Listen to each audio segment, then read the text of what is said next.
नमस्कार, सच्ची रिपोर्ट में आपका स्वागत है और मैं हूं आपके साथ निकिता श्रीवास्तव। आइए रुक करते हैं आज की खबरों का। प्रदेश के उप मुख्यमंत्री ब्रजेश पाठक का एक दिन का मिर्जापुर दौरा रहा, जहां पर पुलिस लाइन के परेड ग्राउंड पर हेलीकॉप्टर से उतरने के बाद उप मुख्यमंत्री Brajesh Pathak BLJ inter college Mahuvariya जनसभा में पहुंचे। मोदी सरकार के 9 साल पूरे होने पर भारतीय जनता पार्टी द्वारा जनसभा का आयोजन किया गया, जिस बतौर मुख्य अतिथि उप मुख्यमंत्री ब्रजेश पाठक शामिल हुए और जनसभा को संबोधित किया। वहीं मीडिया से मुखातिब होते हुए कहा कि जनसेवा और सुशासन के रूप में सरकार कार्य कर रही है और गरीब को कल्याणकारी योजनाओं का लाभ गरीबों को मिल रहा है और कहीं न कहीं प्रधानमंत्री जी भारत ही नहीं अपितु पूरे विश्व में सर्वाधिक लोकप्रिय प्रधानमंत्री के रूप में देखे जा रहे हैं।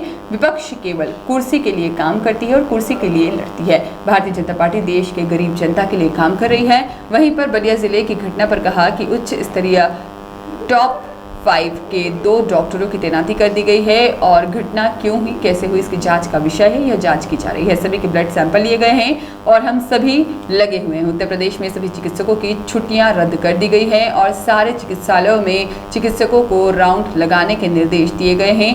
रोगों की दवा सुनिश्चित करने में भी हमने निर्देश दिए हैं। हर संभव इलाज करने का प्रयास हमने जारी रखने के लिए कहा है और राहुल गांधी के 15 लाख नौकरियों पर उन्होंने कहा यह सब फर्जी डिग्रियां हैं और राहुल गांधी की जो फर्जी मीडिया फैक्ट्री है वह अपने घर में तैयार करती है। राहुल गांधी अमेरिका में जाकर भारत माता को बदनाम करने का काम कर रहे हैं। देश और प्रदेश की जनता उन्हें कभी माफ नहीं करेगी।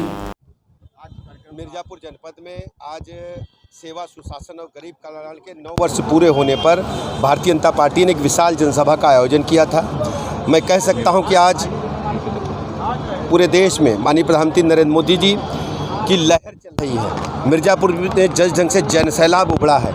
गरीब कल्याण योजनाएं जन जन तक पहुंची हैं। लोगों का भरोसा भारतीय जनता पार्टी पर बढ़ा है।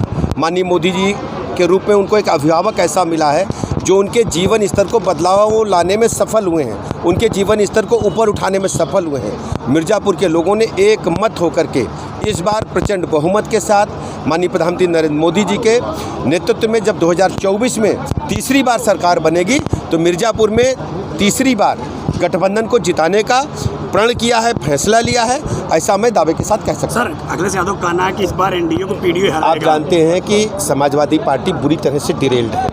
वो सब फ्रस्ट्रेशन में है, उनके पास कहने को कुछ नहीं है और जब जब इस प्रकार के गठबंधन बने हैं, चाहे 89 से देवगौड़ा के समय से आप जानते हैं, जनता दल के बाद जो जन मोर्चा बना था उसका भी क्या हाल हुआ, ये भी बुरी तरह से ये सब कुर्सी के लिए इकट्ठा हुए हैं। जबकि माननीय प्रधानमंत्री नरेंद्र मोदी जी देश के लिए काम कर रहे हैं और जितने भी ये दलों के नेता हैं ये सिर्फ मात्र सत्ता प्राप्त के लिए, कुर्सी के लिए हैं और जब कुर्सी की बात आएगी पहले ही लड़ के वो आपस में ही उनके पास युद्ध शुरू हो जाएगा। जबकि भारतीय जनता पार्टी देश के लिए काम कर रही है, देश के हर गरीब नागरिक को उनके जीवन स्तर को ऊपर उठाने के लिए काम कर रही है। सर, लगातार हीट स्ट्रोक से मौतें हो रही हैं। देखिए मैं बता रहा हूँ, बलिया की घटना को सरकार ने गंभीरता के साथ लिया है और वहाँ 2 उच्च स्तरीय जो हमारे लेवल 5 के डॉक्टर हैं, डायरेक्टर लेवल को वहाँ बैठाया है।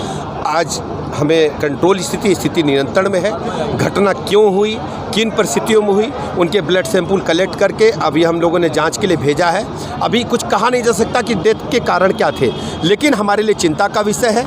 हर स्थिति में हमारे चिकित्सकों की सारी छुट्टियां रद्द कर दी गई हैं। राउंड लगाने के लिए लगातार कहा गया अस्पताल परिसर में रहें और सभी मरीजों की दवाइयाँ हमारे सभी अस्पतालों में उपलब्ध है, इसके हमने सुनिश्चित करने के निर्देश दिए। अच्छा, राहुल गांधी ने कहा PCU में जो है 2014 में जहां नौकरियां 16 लाख थी, इस बार घट के 2022 में 14 लाख। देखिए, इस प्रकार के आंकड़े फर्जी वो खुद तैयार करते हैं। राहुल गांधी की जो फर्जी मीडिया फैक्ट्री है वो अपने घर में तैयार करते हैं। अमेरिका में जाकर के जिस ढंग से भारत माता को बदनाम करने का प्रयास उन्होंने किया है, देश और प्रदेश की जनता उन्हें कभी माफ़ नहीं करेगी।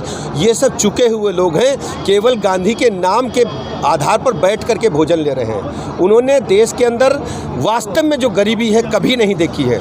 माननीय मोदी जी आम आदमी, गरीब आदमी के जीवन स्तर को बदलने में कामयाबियों उठाने में कामयाब हुए। अच्छा, अभी आपने कहा कि वसीम की रिपोर्ट।